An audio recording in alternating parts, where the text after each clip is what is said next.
She had the power to stop a $1 million corruption scheme, but opted not to. That's how a federal judge framed it as he sentenced former ComEd CEO Anne Pramaggiore today.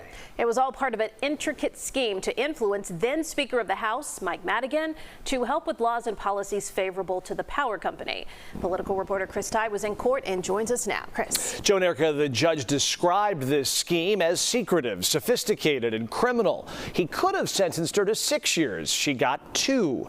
It was an enterprise, he says, she at times directed that eroded faith in government, with Anne Pramaggiore falsifying records and books to keep it all going. Anne Pramaggiore ran the biggest power company in Illinois, then bribed the most powerful man in Illinois to help ComEd in the State House. 2 years ago, a jury determined she played a key role. Mr. Madigan. Mike Madigan's allies were paid $1.3 million over 8 years in largely no-show jobs with ComEd. In exchange, the electric company got favorable treatment from the former speaker. Pramaggiore maintains her innocence, but the federal court judge Manish Shah today saying she was all in on a creative arrangement of a long-running conspiracy. You had the power to stop this, the judge said. You could have said no. Pramaggiore chose not to speak on her own behalf in court, but tonight her spokesperson saying we're disappointed by the sentence imposed. Ms. Pramaggiore, a civic leader, trailblazing electric utilities executive, the only female CEO in Commonwealth Edison's history, and an innocent woman, will appeal the verdict and sentence to the 7th Circuit and, if necessary, to the Supreme Court.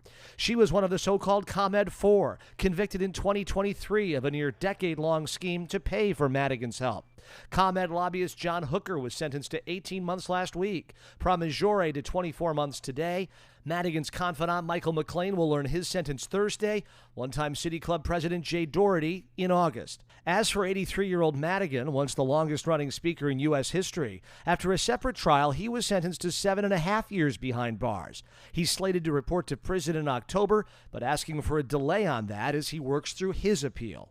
The judge was presented with 170 letters from those who've benefited from Pramaggiore good work and life-changing assistance.